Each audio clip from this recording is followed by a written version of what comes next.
ॐ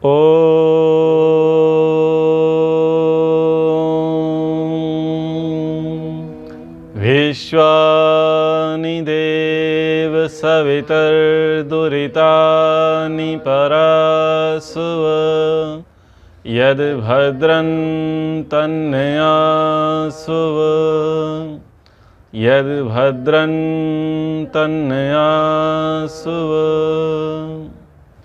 महाभारत शांति पर्व हंस गीता। प्रसंग पहले से समझ लेते हैं कि वक्ता कौन है, ब्रह्मवादी। श्रोता कौन है, जो साधक हैं वो श्रोता हैं। तो सीधी सी बात है, जो व्याख्यान होगा वो नेक्स्ट लेवल का होगा, सामान्य नहीं होगा। तो इस प्रसंग को आप अब समझिए। अगर आप ये सोचें कि इसको हम अपने ऊपर घटाएं तो नहीं चल पाएगा। यहाँ पर श्लोक में कहा कि जो हंस जी हैं, जो ब्रह्मा जी हैं, हंस का रूप धारण करके आए हैं, वो कह रहे हैं कि यदि कोई व्यक्ति मुझे कठोर वचन कहे, दुर्वचन कहे, एब्यूज़ करे, गाली दे, तो भी मैं बदले में कुछ नहीं कहता। कोई मुझे मारे तो मैं सदा उसे क्षमा करता हूँ, क्योंकि आर्य जो लोग हैं, जो श्रेष्ठ लोग हैं, क्षमा करना, सत्य बोलना, सरलता, दया रखना, ये उत्तम गुण है, ये होना चाहिए। अब आप बताओ, आपको कोई गाली दे, आप क्षमा करोगे? मारे और कलंक लगाए, नहीं हो सकता। कंडीशन अप्लाई कि हम कौन हैं, हमारी ड्यूटी क्या है। और यहाँ पर कंडीशन अप्लाई है कि ये कौन है, ये साधक हैं। ब्राह्मण के लिए महर्षि मनु जी कहते हैं कि ब्राह्मण को तो सम्मान की इच्छा नहीं रखनी चाहिए, वो सदा अपमान की इच्छा रखे, ये लिखा है। तो बताओ, अगर ये कोर्ट लेकर के आप जाएं ब्राह्मणों के पास कि साहब संविधान निर्माता महर्षि मनु, भगवान मनु जी ने तो ये लिखा है ब्राह्मणों को तो अपमान सहन करना चाहिए, और इस नियम से अब हम आपका अपमान करते हैं, आपको सहन करना चाहिए, तो बात बनेगी? नहीं बन सकती। और ब्राह्मणों का अपमान किया तो सत्यानाश, मामला ही अलग है। गौ है, ब्राह्मण है, स्त्री है, ये सम्मान के प्रतीक हैं, और इनका आपने अपमान कर दिया तो अपमान ही मृत्यु के समान है। और फिर यदि ये प्रतिशोध की बात करें तो सामने वाले का सत्यानाश है। ठीक है ना, ये इतिहास रहा है। तो आप उस चीज़ को जो लिखा हुआ है उसे हर जगह लेकर के नहीं चल सकते। प्रसंग देखना पड़ेगा, प्रकरण देखना पड़ेगा। किसके लिए? जो ब्रह्मवादी ब्राह्मण है वो सम्मान की इच्छा नहीं करेगा, लेकिन जो गृहस्थ है, विघ्नर है, साधु है, आचार्य है, संत नहीं बना है, सन्यासी नहीं हुआ है, मुमुक्षु वाली जो भावना उसके अंदर नहीं है, सामान्य ब्राह्मण है, और यदि उसका अपमान हो तो वो धर्म को करेगा ही नहीं। बहुत सारे लोगों ने पांडित्य कर्म क्यों छोड़ दिया? उनको सम्मान नहीं मिला, और उस पांडित्य कर्म को, परंपरागत जो कर्मकांड था, पांडित्य कर्म था, वेद पाठ था, वो छोड़ करके वो नौकरी धंधा व्यापार में लग गए। क्यों लगे? अपमान के कारण। मुझे अच्छे से याद है कि पहले भिक्षावृत्ति हुआ करती थी। तो भिक्षावृत्ति होती थी तो जैसे जाते थे आटा मांगने के लिए कुछ भी, तो कहते थे कि देखो लंबे चौड़े हैं, पर्याप्त खेती भी है, मंदिरों का इनके पास पर्याप्त आता है, लेकिन इनका भीख मांगना नहीं छूटा। तो जिस भाव से वो कहे गए, और वो भाव बड़े अच्छे नहीं थे, तो परिणाम ये निकला कि उस दिन से वो भिक्षावृत्ति बंद कर दी।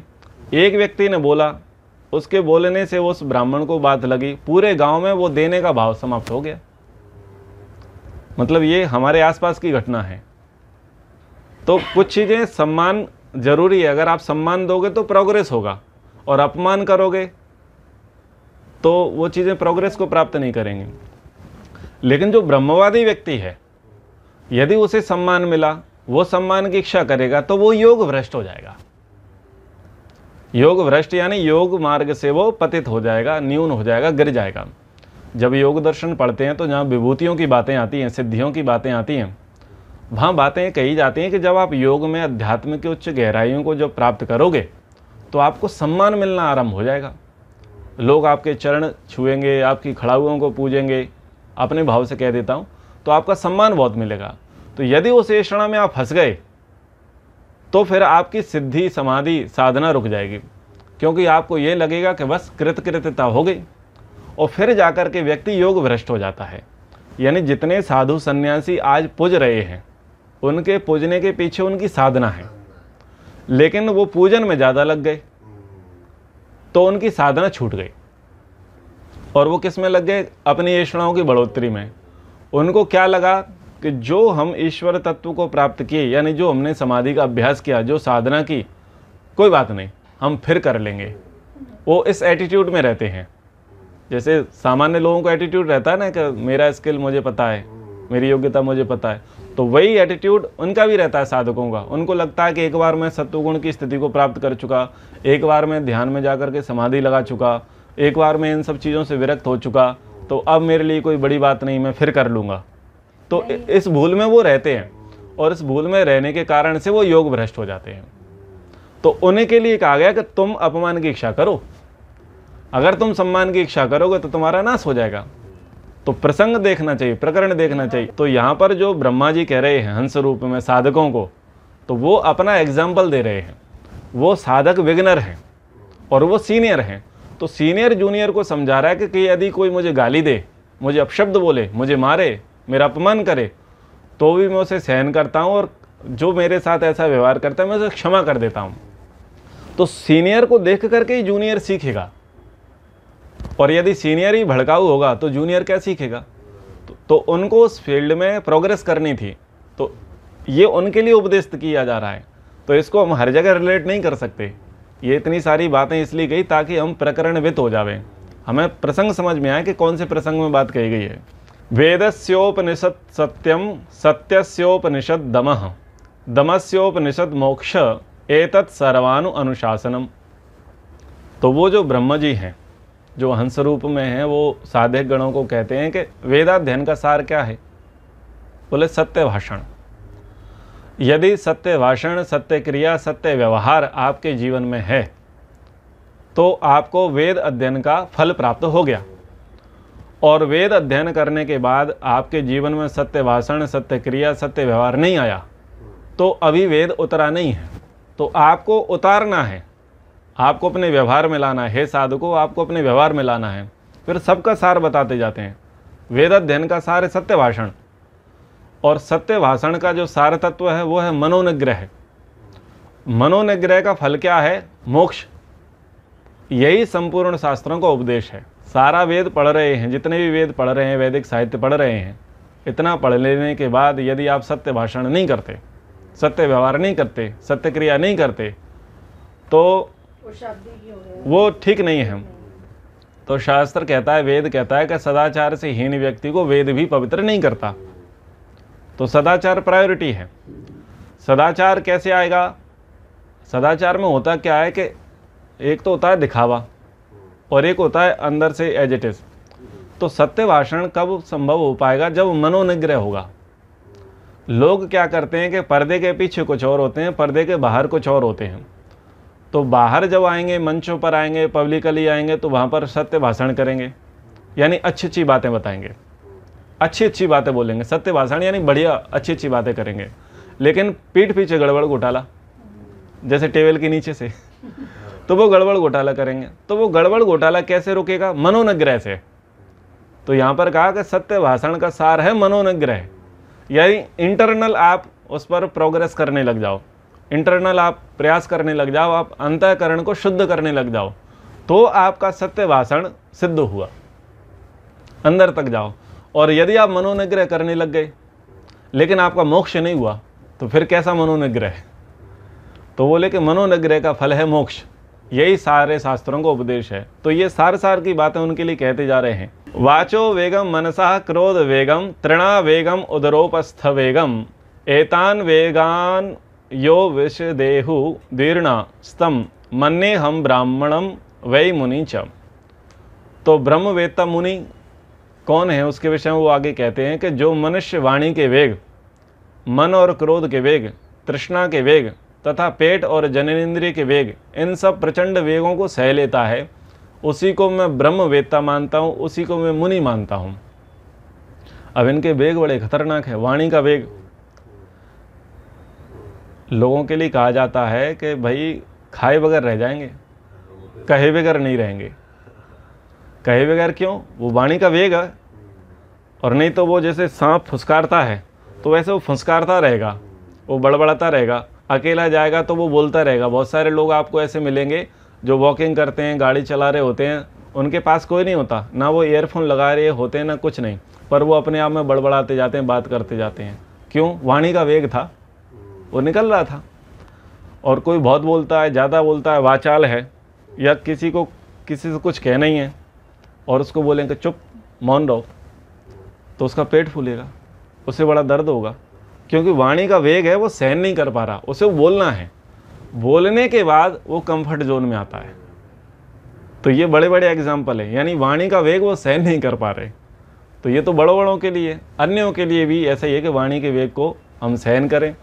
तो वाणी का वेग मौन से होगा, जितना मौन का पालन करेंगे उतना उतना वाणी का वेग हमारा कंट्रोल में आएगा। और अगर हम मौन का पालन नहीं करेंगे तो वो वेग रुकेगा नहीं, सदेगा नहीं। जितना मौन का पालन करेंगे उतना समझ में आएगा कि बोलना है कि नहीं बोलना है, बोलना भी है तो क्या बोलना है, नहीं तो मुखर होते चले जाएंगे, हाजिर जवाब होते चले जाएंगे, ये होता है। फिर कहा कि मन का वेग और क्रोध का वेग। तो मन का वेग किस पर प्रभावित करता है? इंद्रियों पर करता है। आप पार्क में जाओ घूमने के लिए, तो आप पत्तियां देखोगे, घास फूस देखोगे और फूल देखोगे, तो मन का वेग है वो। मन का वेग क्या करेगा? आपके हाथ जाएंगे और आप उनको तोड़ने लग जाओगे, फालतू में ही, उसकी आवश्यकता नहीं थी, लेकिन चूंकि मन का वेग था तो आप उनको तोड़ते हुए चले गए। कहीं पर बैठे तो पत्थर उठाए और पत्थर मारने लग गए। ये क्या था? ये मन का वेग था। वो मन का वेग इतना था कि आपको कुछ न कुछ क्रिया करने के लिए विवश कर रहा था। पेन लेकर के बैठे थे, लिखना कुछ नहीं है, लेकिन बिगाड़ना शुरू है, वो कुछ न कुछ बनाते रहेंगे। ये मन का वेग है। अब चलो, ये तो पुरानी बातें चल गई। आजकल मन का वेग लेटेस्ट हो गया है। सामने वाले व्यक्ति ने मोबाइल निकाला तो मन का वेग इतना डिफरेंट होता है कि आप भी वो मोबाइल निकालने के लिए लग जाओगे। आपने कुछ नहीं करना है, स्क्रीन ऑन करनी है, ऑफ करनी है, टाइम देखना है, बस बंद करना है। आपको कोई काम नहीं था, लेकिन दूसरे ने फ़ोन निकाला इसलिए आपने निकाल दिया। उसको निकाले बगैर आप रह नहीं पा रहे थे। ये सारी घटनाएं क्यों हो रही है? मन का वेग था। तो वो मन के वेग को भी कंट्रोल करने के लिए बात कही। फिर क्रोध का वेग है। क्रोध का वेग बड़ा विचित्र होता है। वो सोचता है कि जब तक मेरा क्रोध निकलेगा नहीं तब तक मैं शांत नहीं रहूँगा। तो वो फुसकारता रहेगा, बड़बड़ाता रहेगा, भरा बैठा रहेगा। ऐसे में कोई व्यक्ति आकर उसे छेड़ दे तो सारा का सारा गुस्सा उसी पर है। तो वो अपने क्रोध के वेग को रोक नहीं पा रहा था। कुछ लोगों के अंदर क्रोध का वेग इतना अधिक होता है कि उनके हाथ में जो आता है उसी को लेकर के अटैक। तो ये क्रोध का वेग है।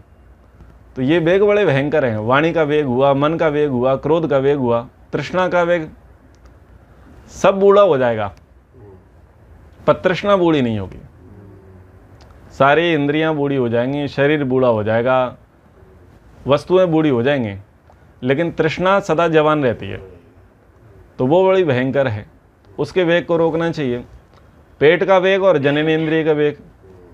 तो पेट का वेग तो इसी पर दिख जाता है, खाने पर।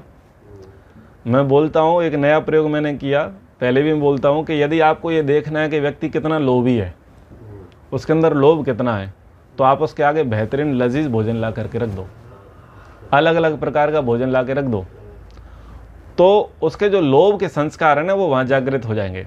वो दम से खाएगा, जल्दी जल्दी खाएगा, और जिसको बोलते हैं ना बहरा बहरा करके वैसे खाने लग जाएगा। यानी इससे क्या अर्थ हुआ कि उसके अंदर लोभ था। अगर वो भोजन डेली मिलता था तो वो क्या होगा, बैलेंस होकर के खाएगा, कोई फर्क नहीं पड़ेगा। लेकिन उसको लगा कि यार ये तो नया है, मिलता ही नहीं था ऐसा, तो फिर वो श्वास भी नहीं लेगा। और ऐसे लोभ के वेग आपको देखने हैं तो जो वफे होते हैं, होटल में जाएंगे तो वहाँ पे करना पड़ता है। तो पे करना पड़ता है तो क्या होता है कि वो एक बूंद को भी हम जाया नहीं करना चाहते क्योंकि पैसा गया है। लेकिन जब वफे में जाएंगे, पार्टी में जाएंगे, तो वहाँ क्या होता है, वेग भयंकर होता है पेट का। तो व्यक्ति श्वास नहीं लेता, व्यक्ति टारगेट पूरा करता होता है। यहाँ से परिक्रमा लगाएगा, वहाँ तक कंप्लीट करके आएगा, फिर भी सोचेगा थोड़ा डीजे पर डांस कर ले थोड़ा सा पच गया है, आधा चक्कर, एक राउंड और लगा दे जाए। तो वो पेट का वेग होता है। किसी को दाल बाटी का निमंत्रण हो जाए, फिर देखो पेट का वेग। हमने देखा कि जब दाल बाटी का निमंत्रण हुआ करता था, हमारे क्षेत्र में दाल बाटी फेमस है, तो व्यक्ति 5 किलोमीटर पैदल जा रहा है, 10 किलोमीटर पैदल जा रहा है। खीर मालपुआ बन रहे हैं तो 10 किलोमीटर पैदल जा रहा है। ये पेट का वेग है। इतनी दूर व्यक्ति पैदल चल के जा रहा है, कितनी कैलोरी बर्न हो रही होगी, और फिर वो दम से खाएगा, दूसरे समय तक के कोटा पूरा करेगा। तो ये क्यों हो रहा है? ये पेट का वेग है। तो पेट का वेग बड़ा बुरा होता है, और इस पेट के वेग ने तो मंदिर भी तोड़वाए, खजाने भी लुटवाए, बहुत भयंकर होता है, इससे बचना चाहिए। जननेंद्रिय का वेग ये तो सीधा बलात्कार तक जाता है। तो कह रहे हैं कि जो वाणी का वेग है, मन का वेग है, क्रोध का वेग है, तृष्णा का वेग है, पेट का वेग है, जननेंद्रियों का वेग है, जो इन वेगों को रोक लेता है, प्रचंड वेग होते हैं इनके, जो इनको रोक लेता है, मैं उसी को ब्रह्मवेत्ता मानता हूँ, उसी को मुनि मानता हूँ। अक्रोध न क्रोध्यताम वै विशिष्टास्तथा तितिक्षा क्षुरतितिक्षो विशिष्टः अमानुषान मानुषो वै विशिष्टः इस्तथा जानन जानविद वै विशिष्टः। तो विशिष्ट कौन है उसके विषय में कहा जा रहा है। पहले वेग के विषय में कहा गया, मनोनिग्रह के विषय में कहा गया। वो अलग अलग, ये सीक्वेंस नहीं है कि वो एक ही प्रसंग का उपदेश दिया जा रहा हो। जब कोई सीनियर व्यक्ति होता है, सीनियर के पास जूनियर आएगा कुछ जानकारी लेने के लिए, तो वो बहुत सारी जानकारियाँ उसे देना चाहता है, बहुत सारी सलाह उसे देना चाहता है, बहुत सारे अनुभव उसे देना चाहते हैं। तो बहुत सारे तो ऐसे ही आएंगे, लेकिन अगर पर्टिकुलर किसी एक विषय पर जानने के लिए आएगा तो वो धारा प्रवाह उसका व्याख्यान होगा। तो यहाँ पर धारा प्रवाह व्याख्यान नहीं है, वहाँ वो बहुत सारी चीज़ें वेरिएशंस के साथ बताते जा रहे हैं।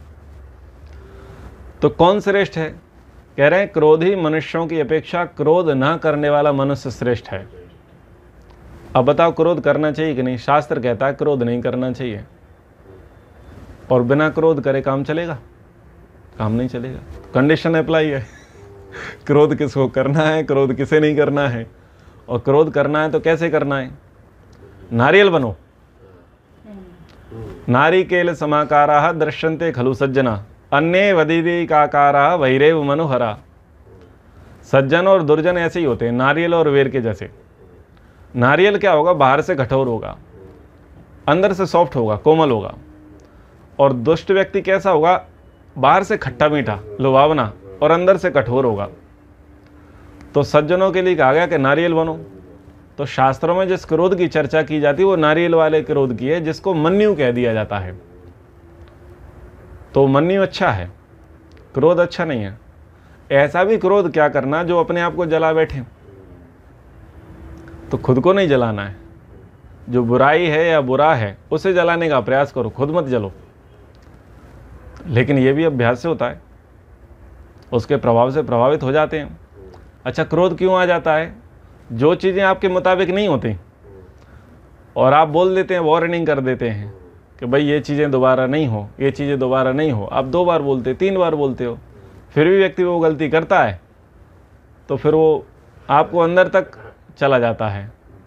तो फिर आप फ्रस्ट्रेशन में कुछ ना कुछ कह देते हो, कर देते हो, तो वो क्रोध हो जाता है। इसमें क्या है कि यदि हम ये सोचें कि जीवात्मा स्वतंत्र है, भाई कर दे तो अच्छी बात है, नहीं करे तो कोई बात नहीं, अगर ये विचारधारा अपना लें तो हम उससे प्रभावित ना हो। दूसरी इसमें एक और प्रैक्टिस भी करने की है कि यदि उसको समझना होता तो वो एक बार में समझ जाता। भगवान ने उसको उतनी बुद्धि दी नहीं, उसके संस्कार ऐसे है नहीं, वो कुत्ते की पूंछ की तरह टेढ़ा ही है। आप कितना ही बोलो वो अंत में वही काम करेगा। तो वो तो टेढ़ा है, उस टेढ़े के साथ हम टेढ़े क्यों हों? वो तो ना समझ है, मूर्ख है, शुद्र है, तो उसके कारण हम अपने आप के लेवल को क्यों गिराएं? तो अगर ऐसी मेंटेलिटी हम रखेंगे तो क्रोध से बच जाएंगे। और यदि हम हट वाला भाव रखेंगे कि इसको समझ में क्यों नहीं आता, मैंने 2 बार समझा दिया, इसकी बुद्धि में क्यों नहीं घुसता, तो यानी यहाँ पर आपका हट था। आप चाहते थे कि जैसे आपको बात समझ में आ गई वैसे हो आ जाए समझ में। और सांख्य दर्शन कहता है कि अधिकारी त्रय विद्यात् न नियम। भाई सबको समान समय में, समान अवस्था में समान वस्तु प्राप्त हो जाए, ये कोई नियम नहीं है। अधिकारी 3 प्रकार के, उत्तम, मध्यम, अधम। लोग आर्य समाज में हट करते हैं और उनको एक सत्संग में, 5 सत्संग में, 7 सत्संग में बातें समझ में आ गई, वो घर पे आकर के हट शुरू कर देते हैं कि जैसे मुझे समझ में आ गई वैसे आपको समझ में क्यों नहीं आ रही। तो चूंकि वो पति होता है तो पत्नी पर बलात् व्यवहार करता है कठोरता से, माता पिता होते हैं तो बच्चों पर बलात् व्यवहार करते हैं, यानी जबरदस्ती वाला थोपते हैं। उनको लगता है कि जितनी आसानी से मुझे समझ में आ गई उतने कम समय में, ना ना ना ना, ना उतने कम समय में उसके दशांश वाले भाग में इनको समझ में आ जाए, वो पॉसिबल होता नहीं है। अब आप बोलोगे करने के लिए भाई ये पूजा मत करो, ये भूत पूजा मत करो, ये अंधश्रद्धा, ये है वो है, और वो करेंगे, फिर आप चिढ़ोगे, फिर आप क्रोध करोगे। तो क्रोध समझ में आ रहा है क्रोध क्यों हो रहा है कि हम एक्सपेक्टेशन कर लेते हैं, हम सोच लेते हैं कि जितनी जल्दी मुझे बातें समझ में आ गई हैं उतनी जल्दी उसको भी समझ में आ जाना चाहिए। उसको चूंकि नहीं आ रही थी तो मैंने 2 बार समझा दिया, और तीसरी बार आप समझाने की आपकी काबिलियत समाप्त हो चुकी थी, इसलिए आप क्रोधी हो गई। तो ये चीज़ें मोस्टली लोगों के साथ होती हैं। तो हम 2 बातें ध्यान रखें कि उसके ऐसे संस्कार नहीं है, भगवान ने उसको उतनी बुद्धि नहीं दी है, ठीक है ना। और दूसरा, वो स्वतंत्र है करने ना करने में, भाई वो ऐसा कर ले तो अच्छी बात, ना करे तो कोई बात नहीं। तो और आप ये भी समझ लो कि हमने उसको समझाने का अवसर दिया, हमने अपनी ड्यूटी निभाई, आग्रह नहीं करेंगे, बस आग्रह नहीं करेंगे तो क्रोध से बच जाएंगे। घरों में माता पिता बच्चों पर बिगड़ते हैं, वो बिगड़ने का कारण यही होता है, माता पिता ये भूल जाते हैं कि हमें एज डिस्टेंस कितना है। बच्चे आज जवान हैं और तुम जवानी को 20 साल पहले छोड़ चुके हो। अब तुम ये सोचते हो कि जो 40 साल की स्थिति में तुम्हें अकल आई वो कल तुम्हारे बच्चे में 20 साल में आ जाए, कैसे आएगी? नहीं आएगी। लेकिन आग्रह करते हैं, और एक्सप्लेन करना नहीं है, पॉइंट टू पॉइंट सारी बातें एक्सप्लेन करना है नहीं, या तो उसे इशारे में समझाएंगे, या कम शब्दों में समझाएंगे, या झुंझलाहट के साथ समझाएंगे, उसको बेचारे को समझ में आनी नहीं है। फिर क्या होता है, दूरियां शुरू हो जाती हैं। और ये हर घर की कहानी है, हर जगह की कहानी है। तो ये चीज़ें हमें समझना है कि करना कैसे है, कैसे मैनेज करना है। तो यदि हट नहीं करेंगे, आग्रह नहीं करेंगे तो सारी चीज़ें मैनेज हो सकती हैं। हट करेंगे, आग्रह करेंगे तो कुछ नहीं मैनेज होने वाला, बिगड़ आने वाला है। कई लोगों ने तो इतनी अति मचा रखी है कि अब उनके घरों में इस बात को लेकर के विवाद हो जाता है कि कोई आचार्य नहीं आ जाना चाहिए और तुम्हारी समझ मत चले आना। तो उनकी इतनी बुरी स्थिति है कि वो ना तो सत्संगों में जाते हैं, और पुस्तकें भी शांति से पढ़ते हैं जब पत्नी मायके चली जाती है। मेरे बहुत नज़दीक लोग हैं, ये दुर्गति कर रखी है उन लोगों ने। मैंने कहा तुमने सींग मारे हैं, तुम मनुष्यों में पशु बन गए तुम, और तुमने सींग मारना शुरू कर दिया। ये कोई तरीका थोड़ी है, तुम पति हो तो पत्नी को तुम सब बातें समझा दोगे, नहीं समझा सकते। थोड़ा शांति रखो, ये तरीका नहीं है। तो वो कहते हैं अरे अगर प्रेम से करेंगे तो कभी कोई बात नहीं मानेगा, और कब मानेंगे? अरे भाई तू कब मानेगा? तेरी उम्र 46 साल हो गई, तुझे 4 महीने पहले बात समझ में आई, तू चाहता है 4 दिन में तेरी पत्नी को बातें समझ में आ जाए, ये पॉसिबल नहीं है। तो ये आग्रह करने से गड़बड़ होता है। तो क्रोधी मनुष्य की अपेक्षा क्रोध न करने वाला मनुष्य श्रेष्ठ है। असहनशील से सहनशील बड़ा है, और मनुष्यतर प्राणियों से मनुष्य बढ़कर है। जितने अन्य योनियां हैं उनसे मनुष्य बेहतर है, और अज्ञानी से ज्ञानवान श्रेष्ठ है। सामान्य सी बातें थी। अकृष्य मानो नाकृष्येन मनुरेन तितिक्षिता अक्रोष्टारम निरदहति सुकृतम चास्य विन्दति।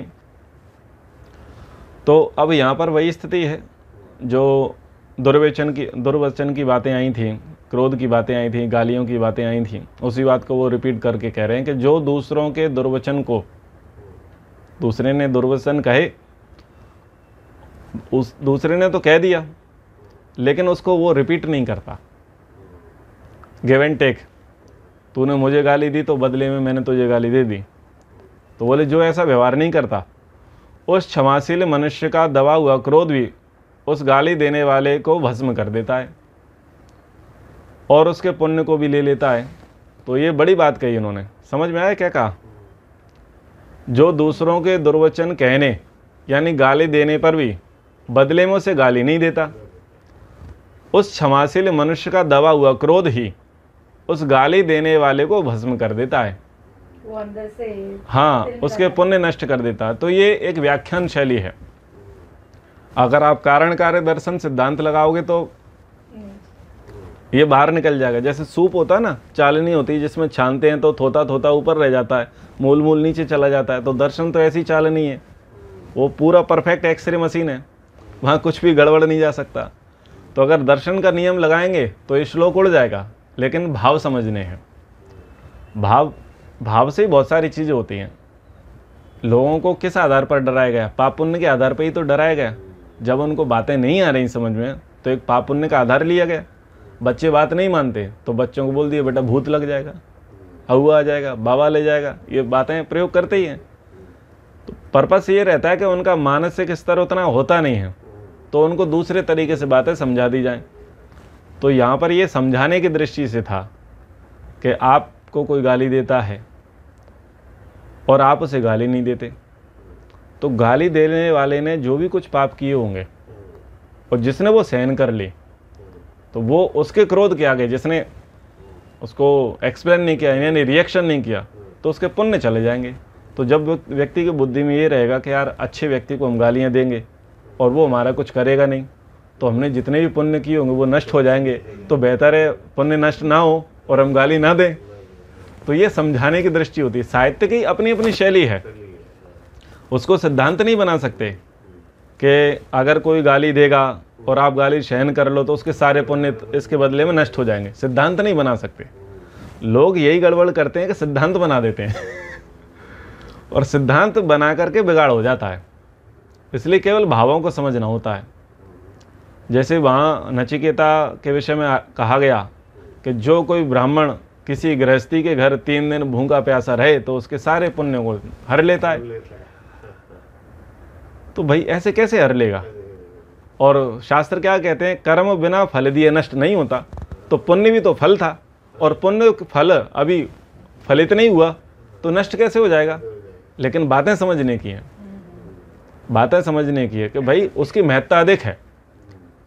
आपकी पूंजी क्या है? पुण्य है। तो वो पूंजी आपकी नष्ट हो जाएगी यदि आप ये काम करोगे तो ये बड़ी बात है। आपकी जन्म भर की कमाई थी और कमाई अगर आपकी मिट्टी बन जाए, आपने सोना खरीदा था, जैसे मोदी जी ने बहुत सारी कमाई को मिट्टी बना दिया ना, नोटबंदी करा करके तो वो ऐसा ही था, जंगल लग गई उनमें। ठीक है, तो वो एक ऐसा डिसीजन हो गया। तो कितना बुरा लगेगा कि हम पुण्य अर्जित करें, संभाल करके रखें और कोई ऐसी भूल चूक हो जाए, उससे उसमें जंग लग जाए, नुकसान हो जाए, तो बहुत आघात की बात है। तो ये समझने की दृष्टि है कि भाई संभाल के रखो, वो आपके लिए बहुत प्रायोरिटी है। इसलिए छोटे मोटे कामों में मत उलझो। ये छोटी छोटी बातें अगर व्यक्ति समझ जाए ना तो बहुत कुछ समझ जाए। जब कहा जाता है कि तंबाकू पीना स्वास्थ्य के लिए हानिकारक है, इससे कैंसर हो सकता है, तो जब व्यक्ति को ये लगेगा कैंसर होगा, शरीर बिगड़ जाएगा, मेरी कमाई का 80% जो पैसा है वो मेरे स्वास्थ्य में लग जाएगा, तो भाई ये 10 रुपये की सिगरेट को ना पीऊँ, ऊपर से ये घर का खर्चा बिगाड़ती है। तो अगर ये बुद्धि आ जाएगी तो सिगरेट छोड़ देगा। लेकिन वो बुद्धि है ही नहीं, वो सोचता है जब होगा तब होगा। और कमा किस लिए रहे हैं? बीमार होंगे तो इलाज करा लेंगे। तो उल्टी बुद्धि समाज में चल रही है। शास्त्र ये कहता है कि बुद्धि को उल्टा मत करो, सीधी बुद्धि लेकर के चलो, सही रास्ते पर लेकर के चलो, तो आपकी कुछ उन्नति प्रगति होगी। उस क्षमाशील मनुष्य का दबा हुआ क्रोध उसको गाली देने वाले को भस्म कर देता है। भाव यही दिखाए जा रहे हैं कि जिस व्यक्ति की वैल्यू है, जो धर्मात्मा है, सज्जन है, और हमको लगता है कि हमने उसको थोड़ा दुख पहुंचाया है, तकलीफ पहुंचाई है, तो समझने वाला व्यक्ति पानी पानी हो जाता है। उसको लगता है कि ये हमें नहीं करना चाहिए, सज्जन व्यक्ति को नहीं सताना चाहिए। दुष्ट को सताए तो समझ में आता है, लेकिन भले व्यक्ति के साथ गलत व्यवहार नहीं होना चाहिए। तो ये ह्यूमन नेचर है। हम खुद सब डरते हैं कि अगर हमसे कोई श्रेष्ठ व्यक्ति है और श्रेष्ठ व्यक्ति के साथ हम कुछ निंदा कर देते हैं, अपमान कर देते हैं, तो हमको चैन नहीं मिलता, हमें डर लगता ही है।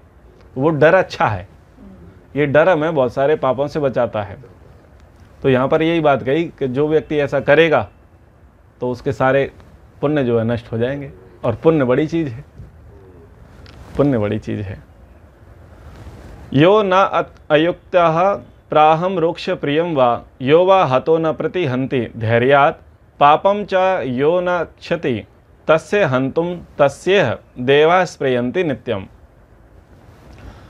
तो यहाँ पर और कह रहे हैं कि जो दूसरों द्वारा अपने लिए कड़वी बात कही जाने पर भी उनके प्रति कठोर या प्रिय कुछ भी नहीं कहता, और किसी के द्वारा प्रताड़ित किए जाने पर धैर्य के कारण बदले में ना तो प्रताड़क को प्रताड़ना देता है, ना उसकी बुराई चाहता है। उस महात्मा से मिलने के लिए देवता भी सदा लालायित रहते हैं।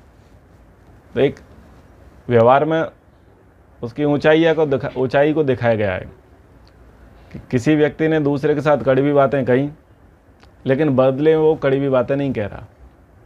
ठीक है, कठोर वचन कहे, अप्रिय वचन कहे, तो बदले में वो कठोर वचन नहीं कहता, अप्रिय वचन नहीं कहता। किसी ने किसी को प्रताड़ित किया तो प्रताड़क जो था उसको वो बदले में प्रताड़ना नहीं दे रहा। तो ऐसा जो व्यक्ति है, ऐसे व्यक्ति से देवता लोग भी मिलने के लिए तरसते हैं। अब प्रायः ये किसके साथ होगा? जो गरीब होगा, मजबूर होगा, वो तो बेचारा सुनेगा, वो तो रिवेंज ले नहीं सकता, उसका सामर्थ्य नहीं है, तो वो तो उसकी व्यवस्था है।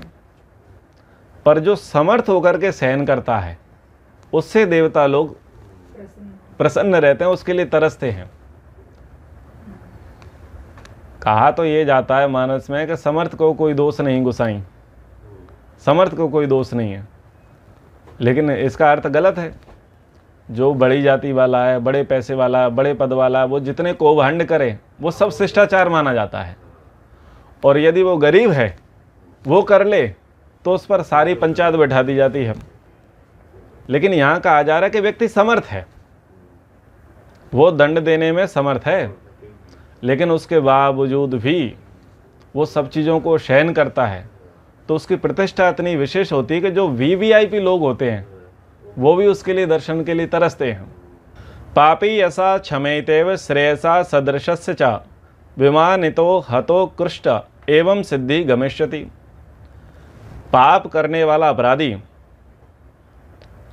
अवस्था में अपने से बड़ा हो अथवा बराबर, उसके द्वारा अपमानित होकर, मार खाकर, गाली सुनकर भी उसे क्षमा ही कर देना चाहिए। ऐसा करने वाला पुरुष परम सिद्धि को प्राप्त करता है। तो प्रसंग सुनते चले जाइए, गृहस्थियों के लिए नहीं है, साधकों के लिए है। ठीक है, तो पाप करने वाला है, अपराधी है, और वो अवस्था में बराबर का हो, बड़ा हो, छोटा हो, अपराधी तो अपराधी है, पापी तो पापी है। वो अपमानित कर दे, मार दे, कलंकित कर देवे, चोट पहुंचा देवे, अपशब्द कह देवे, फिर भी उसको माफ़ कर दिया, तो ऐसा करने वाला पुरुष परम सिद्धि को प्राप्त करता है। महर्षि दयानंद जी के विषय में कहा जाता है कि एक व्यक्ति था, रोज महर्षि जी की कुटिया के पास से निकलता था, गालियां दे के जाता था। महर्षि जी रोज सुना करते थे।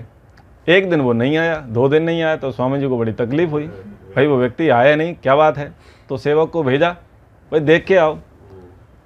तो देखा, पता चला कि वो बीमार है। अरे बीमार है तो कोई फल लेके जाओ उसके लिए, उसकी कुशल क्षेम पूछो, उसके लिए फल लेके जाओ। तो सेवक गया फल लेकर के।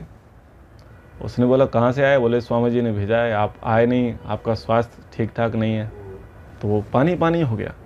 बोले मैं तो जिस व्यक्ति को गालियाँ देता था और मुझे कोई पूछने वाला अपना नहीं, और वो व्यक्ति जिसको मैं बुरा बोलता था वो मेरी कुशल क्षेम पूछ रहा है और मेरे लिए फल दे रहा है। तो ऐसे लोग परम सिद्धि को प्राप्त करते हैं। तो ये बड़ी व्यवहार की बातें हैं, साधकों के लिए बातें हैं, ब्राह्मणों के लिए बातें हैं, तो वो उनको आत्मसात करना चाहिए। समस्या ये है कि जब इतने अच्छे उपदेश हैं उसके बाद भी लोग योग भ्रष्ट क्यों हो जाते हैं? योग भ्रष्ट इसलिए हो जाते हैं कि वो संसार में आ जाते हैं। जिनको साधना करनी है उनको समाज से दूर रहना चाहिए। जिनको योग में आगे बढ़ना है, साधना में आगे बढ़ना है, उन्हें समाज के लोगों से ज़्यादा मिलना नहीं चाहिए। जितना ज़्यादा घुलोगे मिलोगे, जितना ज़्यादा गृहस्थियों के यहाँ जाओगे, समाज में जाओगे, मंचों पर जाओगे, उतना उतना आप योग से भ्रष्ट होते चले जाओगे। क्योंकि समाज में आकर के क्या दिखाना है? समाज से तो आप बेरुखी करके गए ही हो। आप इसलिए तो नहीं गए थे कि एक दिन लौट के आएंगे और जूते पुजवाएंगे, चप्पल पुजवाएंगे, अपनी घड़ाऊ पुजवाएंगे, उसके लिए तो नहीं गए थे। तो नहीं करना चाहिए। ओ